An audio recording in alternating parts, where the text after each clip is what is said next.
40장 9절부터 11절 말씀으로 아름다운 소식이라는 제목으로 말씀을 전하겠습니다. 아름다운 소식. 주제 구절을 9절로 정해봤습니다. 9절의 벨트를 씌우면 되겠습니다. 아름다운 소식을 시온에 전하는 자여. 여러분은 뭐가 아름다운 소식입니까? 우리가 교회를 다 같이 다녀도 아름다운 소식 하면 다 달라요.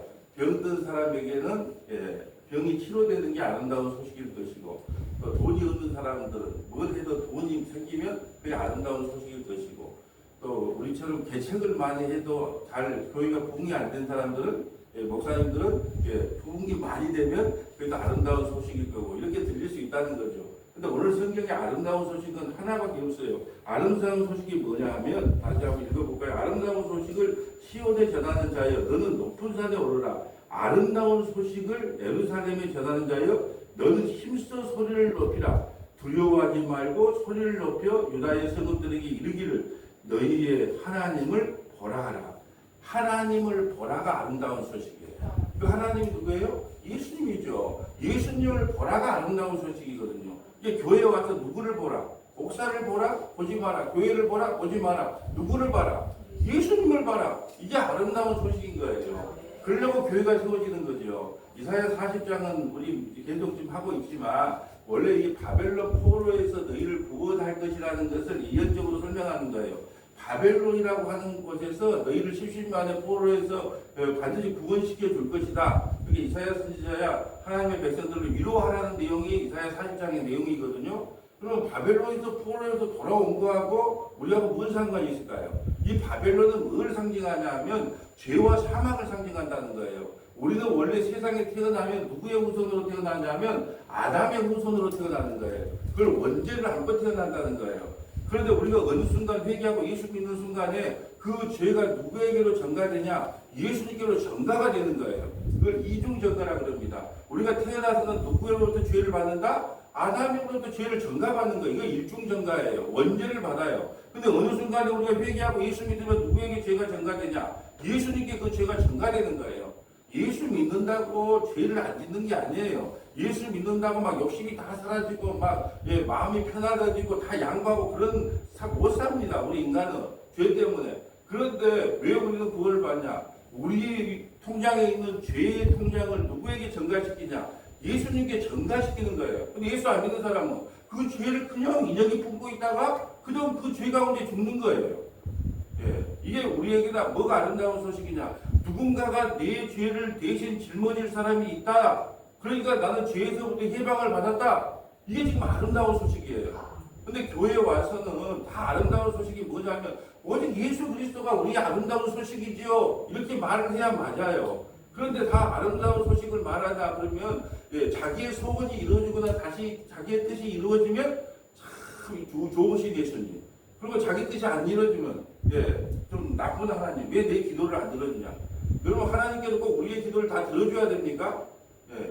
나는 그것이 이상해요. 우리가 기도하면 하나님이 우리를 다 들어줘야 돼요. 또 하나님께서 우리 모두를 다 구원해줄 의무를 갖고 있습니까? 아니거든요.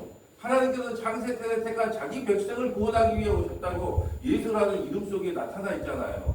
그러니까 우리를 몇 명을 선택해가지고 하나님께서 구원해주면 어떻게 해요? 할렐루야 주님 감사합니다. 나 같은 죄인을 구원해주다니요. 그러니까 저는 병 낫는 기적이 아니다 그래요. 저 남면촌에서 태어나가지고 내가 회개하고 예수를 믿어서 천국 간다는 것보다 더 큰 기적이 없어요. 다른 거 기적 보여달라고 그러지 마세요. 예수님이 자꾸 표적을 보여달라고 하니까 난 요나의 표적밖에 보여줄 것이 없다. 요나가 3일 동안 물고기 뱃속에 있다가 나온 거, 예수님이 죽으셨다가 부활한 거, 그것만큼 큰 기적이 없어요. 왜 누가 기적을 보여달라고 그러면 나 기도 많이 해서 이런 능력을 받았다 그러면 나는 더 큰 능력을 받았다. 무슨 능력이냐? 나 같은 죄인을 예수님이 구원해 줬으니까 이보다 더 큰 능력이 어디냐? 그보다 더 큰 아름다운 소식이 어디 있어요? 여러분 나는 이게 제일 아름다운 소식이에요. 그래서 여러분 누가 아름다운 소식이냐 그러면 하나님을 전하는 것, 너희 하나님을 보라, 하나님을 소개해 주는 것. 근데 오늘 중요한 핵심이 뭐냐면 누가 하나님을 볼 수 있냐는 거예요. 누가 예수를 믿을 수 있고 그 예수님을 전하자는 거예요. 우리는 상식적으로 똑똑하고 잘난 사람이 이 복음을 전할 거라고 생각해요. 천만의 말씀이에요. 그래서 오늘 그걸 소개하려고 그래요. 그럼 이 복음을 어떤 사람이 받아들일 수 있는 것인가? 또 어떤 사람이 이 복음을 외칠 것인가? 예.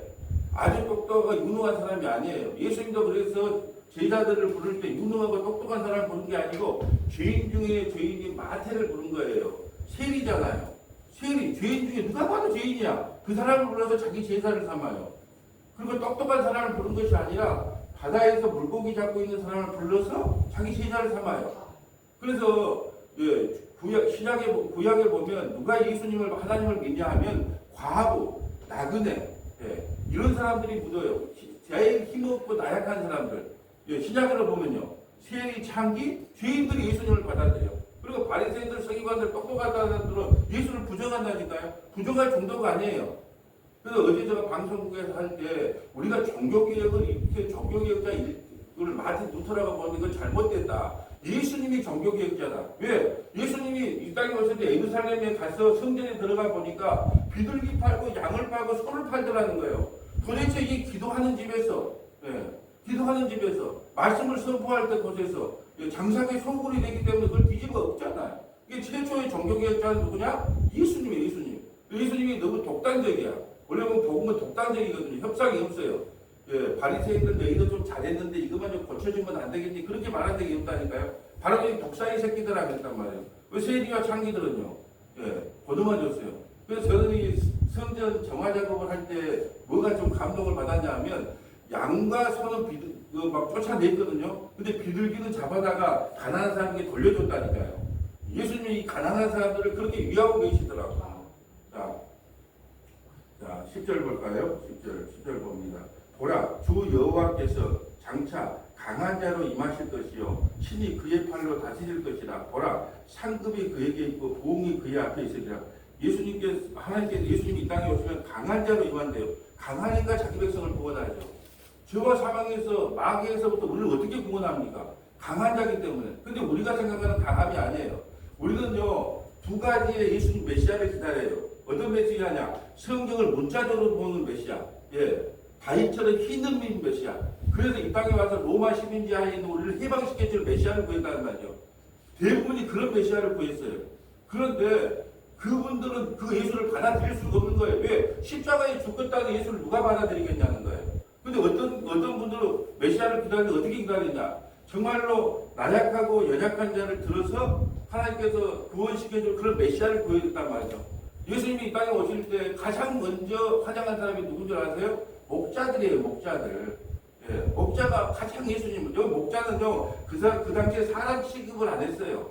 자, 요셉이 애굽의 총리로 있을 때 바로 왕이 가서 너희는 뭐 하는 사람이냐? 그러면 목동이라고 이야기하라고 그랬어요. 왜 그런 이야기를 했을까요? 목동이 반역을 일으킬 일은 없거든요. 그리고 고센 땅에 그곳에 목동은 냄새가 나고 멸시 천대받은 사람이기 때문에 반역을 일으킬 일이 없다는 것을 보여주기 위해서 우리에게 목동입니다. 가장 멸시받고 천대받은 목동. 그래서 고센 땅에 머물러 그냥 그들이 살거든요. 이와 같이 예수님이 이 땅에 오실 때 가장 환영했던 사람이 누구냐? 목동들에서 목동. 그러니까 예수님은 이 땅에 오실 때 막 환영받고 오신 게 아니에요. 죽음의 위기를 갖고 왔다니까요. 죽음의 위기를. 그래서 헤어되게 도망다니잖아요. 그러니까 우리가 이 땅에 오실 때 강한 자라고 했을 때 우리가 문자적으로 보면 그래 이제 로마로부터 우리를 독립시켜주고 우리의 소원을 이루어줄 분이라고 생각하는데 여기서 말하는 강한 자라는 것은 자기가 인역이 십자가에서 살이 찢기고 피가 흘려서 자기 백성을 구원한 것을 강함이라고 그래요. 그런 신이 어디가 있습니까? 너에게 나에게 정성을 다해라. 그러면 내가 한 만큼 복을 줄게. 이게 다 신들이거든요. 근데 우리 주님은 그런 신이 아니에요. 본인이 직접 십자가를 지고 가서 자기 백성을 위해서 살이 찢기고 피가 흘렸단 말이죠. 이게 강함이에요. 그 강함을 통하여 자기 백성을 잃어버리지 아니하고 모두를 구원하신다는 거예요. 이게 복된 소식이고 아름다운 소식인 거예요. 자, 11절 볼까요? 그는 목자같이 양떼를 먹이시며 오늘 그래도 우리 권사님이 선곡을 찬송가 399장을 하신 것 같아요. 그는 목자같이 양떼를 먹이시며 어린 양을 그의 팔로 모아 품을 안으시며 젖먹인 암컷들을 온순히 인도하여. 여러분 예수님은 우리의 남편, 우리는 예수님의 신부예요. 암컷들을 순수히 온순히 인도하신대요. 목자는요 세 가지를 항상 가지고 다녀요. 뭐냐면 하나는 막대기, 하나는 지팡이, 하나는 큰 포장기를 갖고 갑니다. 여기다 목에다가 메고 다닙니다. 왜 그러냐면 막대기는 곰과 싸우는 도구예요. 곰과. 또 사자 보면 싸워야 돼요. 그게 막대기예요. 그리고 이 지팡이는 뭐냐면 입이 다 앞도 못 봐요. 양은 눈이 시력이 약하단 말이죠. 그러니까 웅덩이에 자주 빠져. 그러니까 그 웅덩이에서 목을 걸쳐갖고 탁 그걸 올려주는 것을 지팡이의 역할이에요. 막대기와 지팡이로 나를 아니하시니 그런 뜻이에요. 그리고 이 포대기를 왜 갖고 다니냐면 그 어린 양 중에 상처가 났거나 잘 못 걸으면 그 목자가 거기다가 속에다 넣어요. 예, 그리고 캥거루처럼 캥거루 새끼 품는 것처럼 그렇게 메고 다녀요. 예, 그애가 스스로 걸어갈 수 있을 때까지 품고 다니는 거예요. 그걸 지금 묘사한 거예요. 11절 다시 볼까요? 그는 목자같이 양떼를 먹이시며 어린 양을 그의 팔로 모아 품에 안으시며 젖먹이는 암컷들을 온순히 인도하시리로다. 아멘. 이게 바로 아름다운 소식이에요. 우리를 하나님께서 품어 안고, 예. 그래서 제가 알미니안주의와 개혁주의를 설명할 때 이랬어요. 우리는 천국 가니까, 예, 이런 이야기예요. 눈밭을 걸어간다 그래요. 그게 눈밭을 발을 4개를 걸어간다는 거예요. 그런데 가장, 얻을 때 보니까 발이 2개밖에 없어. 그런데 가장 힘들 때, 주님, 이제, 그러죠. 천국 간 사람이. 주님, 이때가 나한테 가장 힘들 때인데, 왜 나를 버리고 가셨습니까? 이렇게 이야기했다는 거예요. 왜 나를 버리고 가셨습니까? 근데 주님이 뭐라고 했다고요? 내일 버린 게 아니고 내가 너를 힘드니까 메고 갔다. 이게 알미니안주의. 왜? 우리는 항상 같이 걸어갈 수 있다고 생각해, 주님한테. 그게 아니고, 개혁주의는 뭐냐? 처음부터 창세전에 태어나자마자 주님이 우리를 덜쳐맨 거예요. 양을 만약 포장기에 싼 것처럼. 예, 우리를 덜쳐맨고 주님이 걸어가신 거예요. 우리가 걸어가는 거예요. 우리는 동행할 능력이 없어요. 예, 하나님께서 하나님과 우리가 동행할 능력이 없다니까요. 하나님이 그냥 우리를 걸쳐매요. 예, 걸쳐매고 천국 가는 그날까지 한 걸음 한 걸음 같이 가는 것이지 우리는 같이 걸어간다고 생각하는 거예요. 그것을 다시 보면 신인 협력설이에요. 나도 좀 할 수 있다는 거예요. 90%는 예수님이 해주시고 10%는 내가 그래도 조금 선한 일을 해야 천국 갖는다. 이걸 신인 협력설이라고 그래요. 그래서 제가 예화를 들었잖아요. 계란이 9개가 전부 싱싱해. 근데 하나가 썩었어. 근데 그걸 그냥 9개 넣었으니까 하나도 뭐 싱싱한 것도 가지고 혼합이 되겠지. 섞어서 이제 요리를 만들었어요. 그걸 먹을 수 있겠습니까? 요즘 뭐 중국에 가니까 배추 중국산 못 먹겠더라고. 예. 아주 그냥 막 발암물질 프로말레인가 그걸 가지고 한번 담갔다가 하더라고. 그러니까 싱싱해. 예. 겉으로 볼 때는 그것도 심하게 심하다. 예. 우리가 보면 전적으로 부패했다는 것을 인정하지 않으면 우리는요 아무리 노력을 해도 한 개의 계란일 뿐이에요. 썩은 계란일 뿐입니다. 우리가 그 9개의 계란에다가 우리 하나를 넣는 순간에 우리 신인 협력설로 우리가 우리의 의가 들어가는 그 순간에 우리는 그거 못 먹습니다. 하나님이 거부해버리는 거예요. 성경을 좀 찾아볼까요? 하나님은 누구를 사용하고 어떤 사람을 복음을 받아들이고 어떤 사람이 복음을 외치는가 좀 찾아봅니다. 열왕기하 7장 8절부터 10절 왕하 7장 열왕기하 7장 8절부터 10절 이사야 9장 6절부터 7절 이사야 9장 6절부터 7절 이사야 61장 1절부터 3절 이사야 61장 1절부터 3절 누가복음 1장 30절부터 33절 누가복음 1장 30절부터 33절 누가복음 4장 16절부터 21절 누가복음 4장 16절부터 21절 마지막 요한복음 10장 14절부터 18절 요한복음 10장 14절부터 18절 열왕기하 7장 8절 가볼까요? 열왕기하 왕하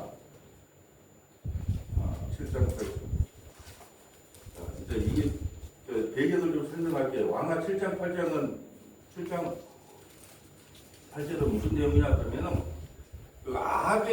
아합이 북이스라엘의 7대 왕이거든요.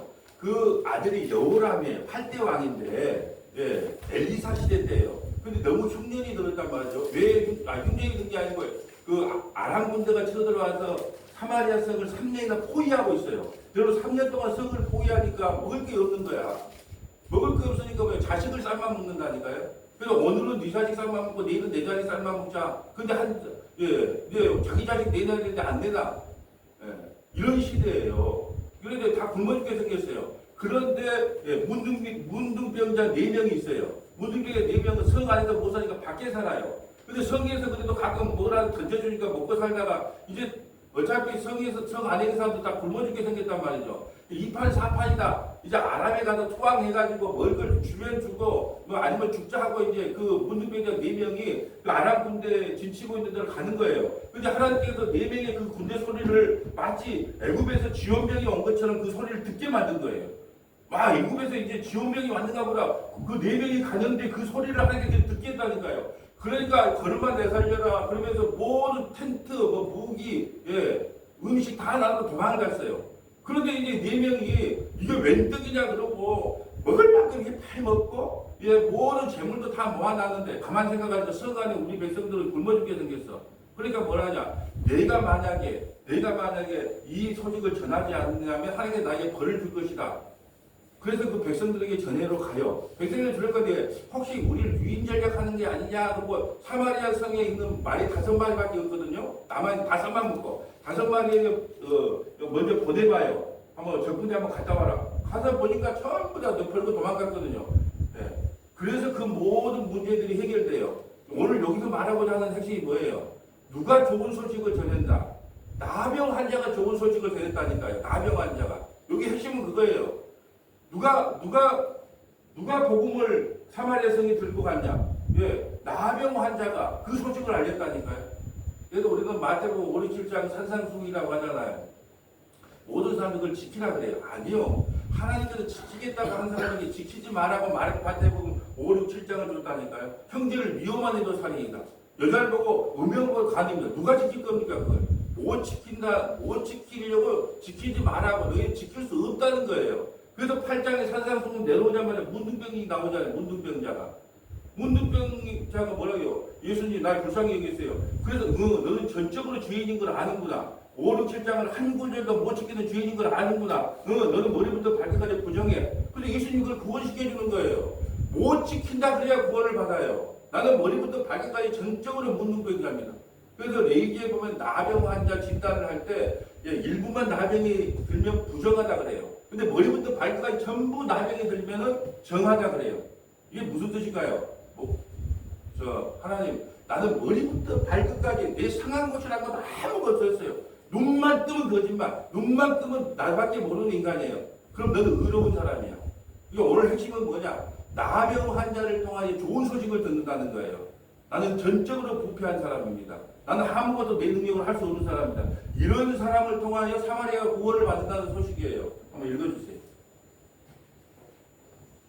그 나병 환자들이 진영 끝에 이르자 한 장막에 들어가서 먹고 마시고 거기서 은과 금과 의복을 가지고 가서 감추고 다시 와서 다른 장막에 들어가 거기서도 가지고 가서 감추니라.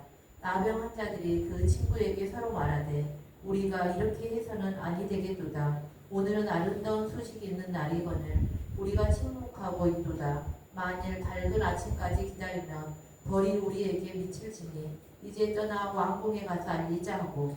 여기가 아름다운 소식. 지금 사마리아에 다 굶어 죽게 생겼어요. 아름다운 소식이 뭘까요? 자, 아람이 도망갔다. 이제 양식을 구할 양식이 여기 있다. 그 소식을 전하는 게 아름다운 소식인 거거든요. 근데 누가 전한다고요? 4명의 나병 환자가 전한다니까요. 10절 볼까요? 가서 성읍 문지기를 불러 그들에게 말하여 이르되 우리가 아람진에 이르러서 보니 거기에 한 사람도 없고 사람의 소리도 없고 오직 말과 나귀에 매여 있고 장막들이 그대로 있더이다 하는지라. 그가 문지기들을 부르매 그들이 왕국에 있는 자에게 말하니 왕이 밤에 일어나 그의 신복들에게 이르되 아람 사람이 우리에게 행한 것을 내가 너희에게 알게 하노니 그들이 우리가 죽인 것을 알고 있으므로 그 진영을 떠나서 들에 매복하고 스스로 이르기를 그들이 성읍에서 나오거든 우리가 사로잡고 성읍에 들어가겠다 한 것이니라 하니. 아멘. 지금 이게 우리 속이는 거 아니냐? 예, 이제 왕은 그렇게 생각할 수 있겠죠. 우리가 배고프니까 속이는 거 아니냐 이렇게 생각할 수 있겠지만 그게 아니었다는 거예요. 여기서 아름다운 소식은 뭐냐? 나병 환자가 아름다운 소식을 전하는데 다 죽어가는 사마리아 사람들에게 양식이 여기 있다고 나눠준 사람이 누구다? 나병 환자인 거예요. 하나님께서 그런 약한 자를 들어선다는 거예요. 나는 전적으로 무능합니다. 전적으로 나는 배운 것이 없습니다. 내가 알면 얼마나 알겠습니까? 이런 사람들을 사용하신다는 거예요. 자, 이사야 이사야 9장 6절, 이사야 9장 6절. 하나님께서 누구를 사용하시냐? 이사야 9장 6절.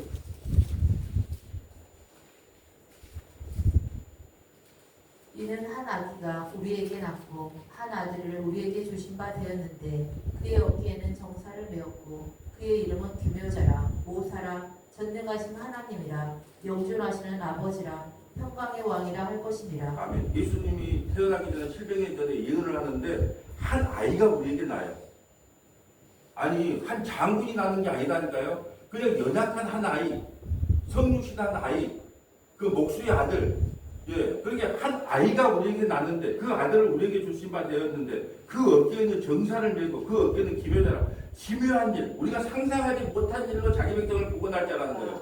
기묘자라, 모사라, 전능하신 하나님이라, 영존하신 아버지라, 평강의 왕이라 할 것입니다. 저는 이 대목을 보면서 오늘 우리 예배에 참석해 주신 우리 정숙자 목사님이 생각이 나. 한 아이가 우리에게 낳고. 왜냐 그러면 그 박원광 집사님을 찬양원회를 가다 보면 레파토리가 있어. 근데 우리 정숙자 목사님에 대한 이야기를 많이 하시는데 첫 아이를 낳대. 그 딸을 낳대. 첫 딸을 낳는데 첫 딸 낳았고 그렇게 구박받은 아마 엄마는 없었을 거예요. 그러니까 남편도 딸 낳았다고 아들도 못 낳는다고. 첫 딸을 낳았다니까 첫 딸. 둘째, 셋째도 아니고 뭐 다섯째도 아니고 첫 딸 낳았는데 그렇게 구박을 하다는 거예요. 시어머니는 당장 친정에 가라 그러고 핏덩이를 안고. 그래서 차마 내가 그 핏덩이를 놓고 못 갔다는 이야기를 하는 거예요. 그래서 내가 곰곰이 생각했어요. 왜 큰 딸을 낳았는데 그렇게 구박을 했을까? 이게 다 영적인 의미가 있는 거예요. 왜? 장차 정수자 목사님이 목회자가 돼서 어렵고 가난한 사람에게 복음을 전할 뿐 아니라 우리도 상호 씨와 결혼을 해서 아들을 낳는데 그 아들이 순복음에서 또 부산에서 큰 목회를 해. 그러니까 미리 귀신은 다 한 거야. 하나님만 전지전능한 게 아니야. 귀신도 전능해. 그러니까 이 상을 하고. 그러니까 내가 아무리 영적으로 해석을 해도 이것밖에 해석이 안 돼. 왜 이렇게 장차 내가 왜 구박을 한 줄 아냐? 이 핏덩이 것도 따라놨다고 내가 이렇게 왜 그 엄마를 그렇게 막 핍박을 한 줄 아냐? 그리고 뭐 남편이 보고해야 되는데 남편도 같이 핍박하고 시어머니도 막 데리고 가라 그러고 시어머니만 그냥 뭐 내가 내 파도랑 1000번 100번 넣었대 100번. 피가 저기 한 번 있고 얘도 있고 왜 그래 구박을 했을까? 첫 달 났다고 생각을 하니까 바로 여기에 있는 거야. 마치 헤롯이 아기 예수님을 죽이려고 했을 때 애굽으로 도망친 것처럼 또 그 연상이 되는 거야. 장차 목회자가 돼서 정말로 가난하고 연약한 사람들을 끝까지 돌보실 목사님이 되실 것이다. 그리고 그 아들은 또 부산에 가서 또 목회자로서의 그 사명을 감당할 것이다. 그러니까 여기서부터 씨를 말려야 돼. 이 사탄은 그런 거예요. 그 공격 전략이 그래요. 그래서 그리 구박을 했구나. 물론 그 밑에 자식들도 구박을 받아. 그렇게까지 구박을 안 받아. 그 두 번째 아들이 낳았어. 아들을 낳았는데 어떻게 되어 있을 것 같아요? 아이고 내 아들아, 아이고 내 아들아. 자식을 내 아들아 그렇게 하면 안 된다는 거예요. 사랑할수록 뭘 하라? 몽둥이를 들어야지. 사랑할수록 몽둥이를 들어야 되는 거예요. 그게 진짜 사랑인 거예요. 내 아들아가 아니고 멸시천재 조롱받은 우리 정 목사님은 저기 당당하게 목회를 하잖아요. 그게 저는 영적으로 그렇게 해석이 되더라고. 그렇구나. 내가 그 이유를 몰랐는데 장차 이 집안을 믿음의 집안으로 바로 세우기 위해서 준비를 시켜놨는데 사탄이 가만히 있겠어요?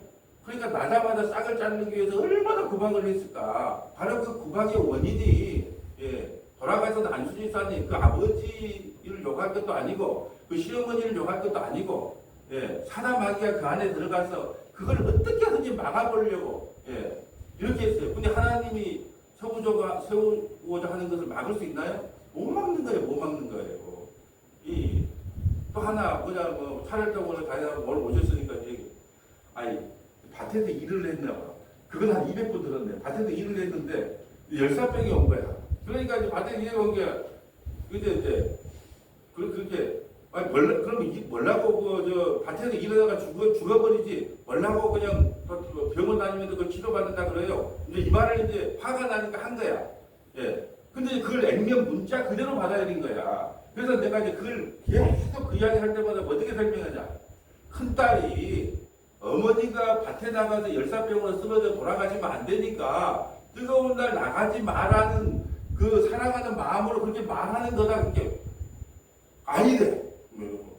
야, 그래서 제 목회가 갑자기 위로를 받았어요. 왜냐하면 나도 성도들하고 똑같은 이야기를 했는데 그렇게 안 받아들인 사람들이 많아.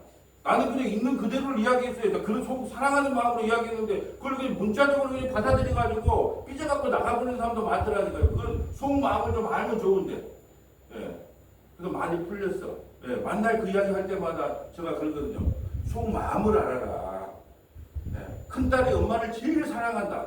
그러니까 뭐냐면 그런 밭에 나가서 쓰러져가지고 갑자기 돌아가시면 어쩌면 마음이 얼마나 아프겠냐. 그래서 밭에 나가지 말라고.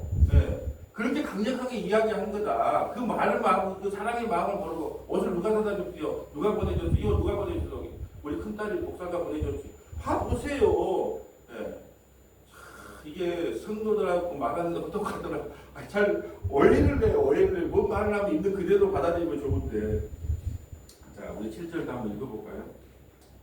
그 정사와 평강의 다함이 무궁하며 또 다윗의 왕자와 그의 나라에 군림하여 그 나라를 굳게 세우고 지금 이후로 영원히 정의와 공의로 그것을 보존하실 것이라. 만군의 여호와의 열심히 이를 이루시리라. 아멘. 하나님의 열심으로 이 일을 이루십니다. 여러분, 여러분의 구원은요 우리의 열심이 아니에요. 하나님의 열심이에요. 여러분 어디가 예수님 보내달라고 어디 뭐 기도한 적이 있습니까? 나 구원해달라고 뭐 우리 예수님도 몰랐을 때 막 기도한 적이 있어요? 사마리아 여인이 남편 여섯이 있었는데 나 그 메시아 만나고 싶어요. 기도를 했나요? 아브라함이 저 갈대아우르 바벨론에서 잘 먹고 잘 살고 있었는데 나도 믿음의 조상 만들어달라고 기도한 적이 있나요?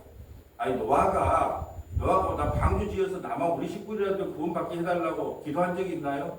베드로가 예수님 나 제자 되고 싶어요. 기도한 적이 있나요? 예, 삭개오가 나 좀 회개하고 예수 믿고 싶어요. 그렇게 말한 적이 있나요?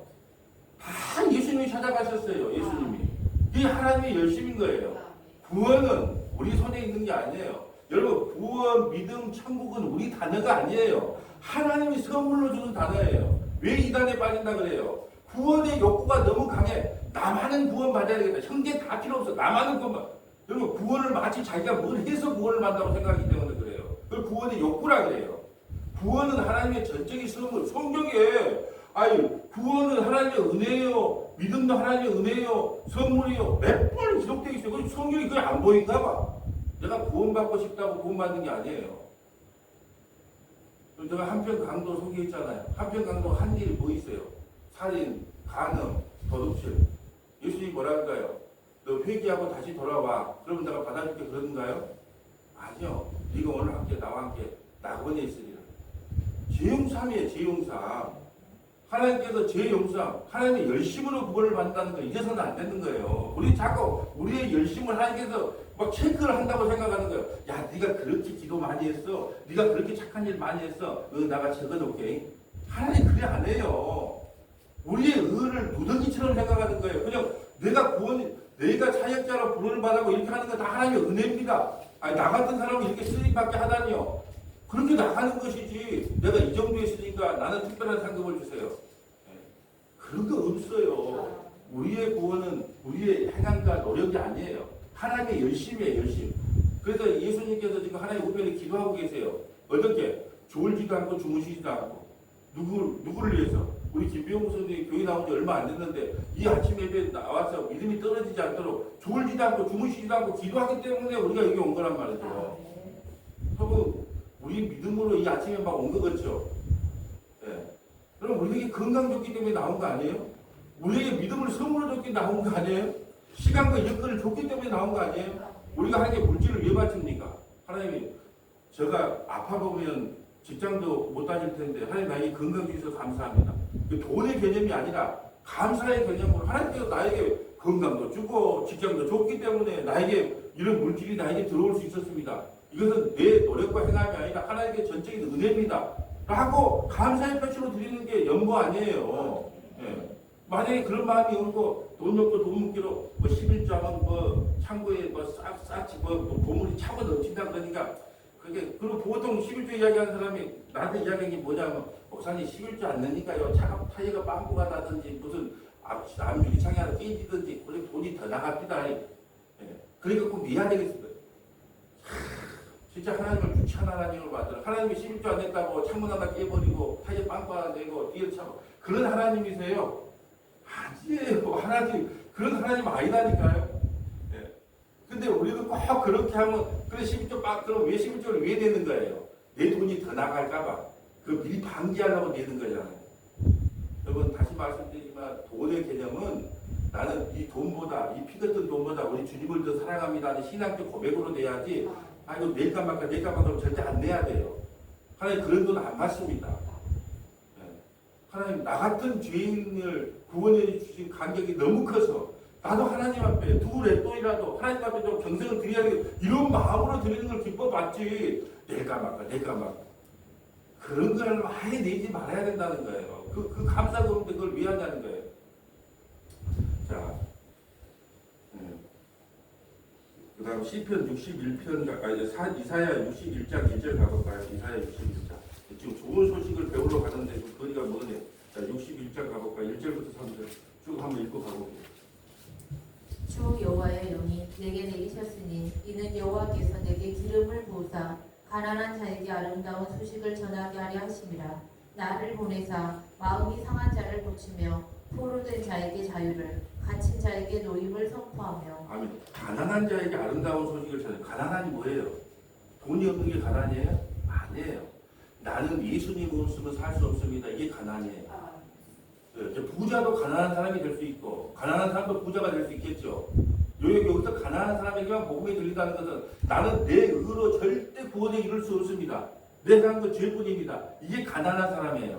그렇기 때문에 이런 사람에게 복음이 들려지는 거예요. 예수님이 이 땅에 의를 부르러 온 것이 아니고 죄를 부르러 왔어요. 오늘 우리 윤태 안수기사님 전대 가서 확장 수술을 하는데 내가 몸이 좀 이상하네? 그래야 병원 가는 거예요. 내가 죄인인 줄 알아야 의사를 찾는 거예요. 내가 병든 줄 알아야 의사가 필요한 거예요. 똑같은 거예요. 내가 왜 예수님이 필요합니까? 내가 죄인이기 때문에 예수님이 필요한 거예요. 의인한테 예수님이 안 필요하거든요. 그러니까 대부분 일주일 동안 성경 좀 읽고 기도 좀 많이 하면요 교회 나가면 항상 어깨에 힘이 들어갑니다. 나 일주일 동안 딴 데 술도 안 먹고 담배도 안 피고 아무 짓도 안 하고 그냥 말씀과 기도하시면 어깨 뽕이 올라가. 왜? 자기 의로 나오는 거예요. 근데 이제 친구 만나도 맥주 한잔 하고 성경도 잘 안 읽고 그러면요 기가 푹 죽어갖고 예수 믿는 거예요? 자기 의를 믿는 거예요? 자기 의를 믿는 거예요. 잘 생각해 보세요. 그냥 죄인일수록 나와서 주님 아이고 그래 안 해보려고 했는데 육신이 연약해서 오늘도 또 죄를 짓고 나왔습니다. 그럼 주님께서 뭐라 그래요? 내 네 그럴 줄 알았다. 그러면서 막 책망해요? 아닌 거예요. 오히려 죄를 질수록 나와야 되는데 내가 전도해보면 친구들 전도해보면 다 100이면 100 이런 말이에요. 술 좀 끊고 나갈게요. 담배 좀 끊고 나갈게요. 돈 좀 끊고 나갈게요. 여자 좀 끊고 나갈게요. 뭘 끊으려면 왜 나와? 그렇게 착하게 살면 되지. 못 끊으니까 나오는 거예요. 그러니까 하나님께서 막 은혜 베풀어 주시면 끊을 수도 있고 쫓길 수도 있고 그런 것인데. 자, 2절 3절 볼까요? 여호와의 은혜의 해와 우리 하나님의 보복의 날을 선포하여 모든 슬픈 자를 위로하되 무릇 시온에서 슬퍼하는 자에게 하관을 주어 그 죄를 대신하며 기쁨의 기름으로 그 슬픔을 대신하며 찬송의 옷으로 그 근심을 대신하시고 그들이 의의 나무 곧 여호와께서 심으신 그 영광을 나타낼 자라 일컬음을 받게 하려 하심이라. 아멘.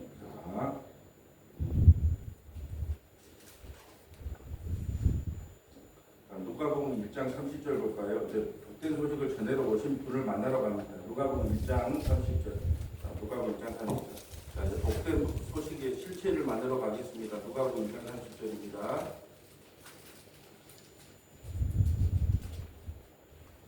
천사가 이르되 마리아여 무서워하지 말라. 내가 하나님께 은혜를 입었느니라. 보라, 내가 잉태하여 아들을 낳으리니 그 이름을 예수라 하라. 그가 큰 자가 되고 지극히 높으신 이의 아들이라 일컬어질 것이요 주 하나님께서 그 조상 다윗의 왕위를 그에게 주시리니 영원히 야곱의 집을 왕으로 다스리실 것이며 그 나라가 무궁하리라. 아멘.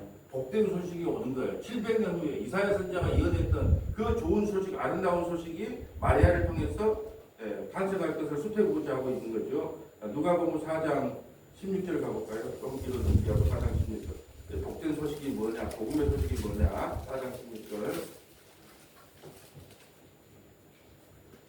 예수께서 그 나라 자라나신 곳 나사렛에 이르사 안식일에 늘 하시던 대로 회당에 들어가사 성경을 읽으려고 서심해 선지자 이사야의 글을 들이거늘 책을 펴서 이렇게 기록된 데를 찾으시니 곧 주의 성령이 내게 임하셨으니 이는 가난한 자에게 복음을 전하게 하시려고 내게 기름을 부으시고 나를 보내사 포로된 자에게 자유를 눈먼 자에게 다시 보게 함을 전파하며 눌린 자를 자유롭게 하고 주의 은혜의 일을 전파하게 하려 하심이라 하였더라. 책을 덮어 그 맡은 자에게 주시고 앉으시니 회당에 있는 자들이 다 주목하여 보더라. 이에 예수께서 그들에게 말씀하시되 이 글이 오늘 너희 귀에 응하였느니라 하시니 아멘. 이 말씀이 이사야가 예언했던 이 말씀이 이루어졌다는 것이 바로 그 이사야가 예언했던 사람이 바로 누구다? 나다. 나를 믿으면 어떻게 된다? 나를 믿으면 내게 기름 부어 포로된 자를 자유, 눈먼 자에게 다시 보게 하고 전파에 눌린 자를 자유롭게 하고 이것이 눈이 어두운 사람을 눈을 보게 한다, 안진병을 일으킨다, 그런 기적을 행한다는 말일까요? 이사야 35장에 보면 메시아가 이 땅에 오셔서 하실 일을 설명하고 있어요. 그런데 이 땅에 메시아를 목수의 아들을 메시아로 받아들인 사람이 누가 있겠어요? 그러니까 예수님이 이사야 35장에 메시아가 오면 안진병이가 일어나고 눈먼 자가 눈을 뜨고 귀머리가 귀를 열는다. 바로 그것이 나의 그 메시아가 오면 이런 일을 행한다. 그 나가 바로 메시아라는 거예요. 복음의 참 목자 누구다? 예수님. 그분이 바로 나다. 이 원래 복된 소식이 누구다? 좋은 소식이 누구다? 바로 나다. 그 말이 이루어졌다. 지금 이렇게 선언하고 있는 거예요. 자, 하나만 더 찾아볼까요? 요한복음 10장 14절. 하나님께서 자기 백성을 하나도 잃어버리지 않습니다. 양을 끝까지 부르신다는 내용이에요. 자, 요한복음 10장 14절 읽고 마칩니다. 나는 선한 목자라 나는 내 양을 알고 양도 나를 아는 것이 아버지께서 나를 아시고 내가 아버지를 아는 것 같으니 나는 양을 위하여 목숨을 버리노라. 아멘. 자, 이스라엘에서는 양을 키울 때 자주 이동을 해야 되니까 울타리를 많이 못 지어요. 이게 울타리를 크게 지어가지고 김시대 거, 이시대 거, 박시대 거 하고 다 한꺼번에 먹거든요. 그리고 목자는 그 양들의 이름을 알아요. 말순이, 또순이, 먼순이 해가지고 다 알아. 그러니까는 예수님이 가서 뭐냐면 그 양의 그 목자가 양의 이름을 불러요. 다른 양은 안 따라옵니다. 자기 주인과 따라와요. 그러니까 우리가 창세기에서 택한 사람은 예수님이 부르시면 따라온다는 이야기예요. 그리고 하나도 잃어버리지 않는다는 거예요. 자, 그 이야기를 그 배경을 보고 16절 볼까요? 또 이 우리에 들지 아니한 다른 양들이 내게 있어 내가 인도하여야 할 터이니 그들도 내 음성을 듣고 한 무리가 되어 한 목자에게 있으리라. 아멘. 우리에 들지 않는 사람이 있어요. 누굴까요? 이방인 우리. 유대인들은 울타리에 다 들어있잖아요. 근데 유대인 중에서 자기 백성을 구원하잖아요. 12제자, 한 명 가룟유다 배신했지만 그 제자 자기 유대에서 자기 양들을 추출해 내잖아요. 근데 우리에 들지 않는 사람이 있어요. 전라남도 여수에 있는 우리까지도 하나님께서 우리에 들지 않는 우리까지도 부르신다는 거예요. 반드시 불러내신다는 거예요. 이 세상에서 뽑아내신다는 거예요. 17절 볼까요? 내가 내 목숨을 버리는 것은 그것을 내가 다시 얻기 위함이니 이로 말미암아 아버지께서 나를 사랑하시느니라. 이를 내게서 빼앗는 자가 있는 것이 아니라 내가 스스로 버리노라. 나는 버릴 권세도 있고 다시 얻을 권세도 있으니 이 계명은 내 아버지에게서 받았노라 하시더라. 아멘. 자, 이제 말씀을 전합니다. 여러분, 우리는 아름다운 소식이 뭐냐고 말하면 딱 한 가지만 말씀하면 됩니다. 나를 죄와 사망에서 구원하신 그 예수님이 가장 아름다운 소식입니다. 그 아름다운 소식을 우리가 듣고 회개하고 예수를 믿어요. 이만큼 더 큰 복은 없습니다. 그러니까 누가 해서 여러분 그래서 좀 예수 믿으면 좀 당당하게 살면 됩니다. 월세방에 살아도 괜찮고 모닝 타고 다니도 괜찮고 몸이 좀 아파도 괜찮고. 왜요? 우리는 이미 복된 소식을 우리 안에 선물로 받았잖아요. 그러니까 이 세상 얼마 안 남았어요. 인간의 연수가 70이요 강단은 80이라고 있어요. 그럼 한번 빼보세요. 70에서 지금 나이 빼보고 80에서 빼보세요. 그러면 얼마 안 남은 거예요. 곧 우리 주님 만납니다. 그것이 가장 복된 소식이에요. 곧 주님 만난다는 것. 이만큼 더 크고 즐거운 소식은 없습니다. 예. 곧 만날 주님을 기대하며 오늘도 승리하는 저와 여러분 되시기를 주님의 이름으로 소망합니다. 아버지 하나님 감사합니다. 정말 창세전에 우리를 택하여서 좋은 소식, 복음을 우리에게 선물로 허락하셔서 예수님을 주와 그리스도로 믿고 고백하며 따라가게 하시니 감사드립니다.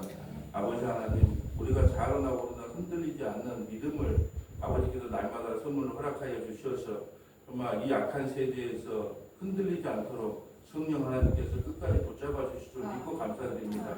이 한날도 하나님의 은혜를 구합니다. 우리 구주 예수님 이름으로 기도합니다. 아멘.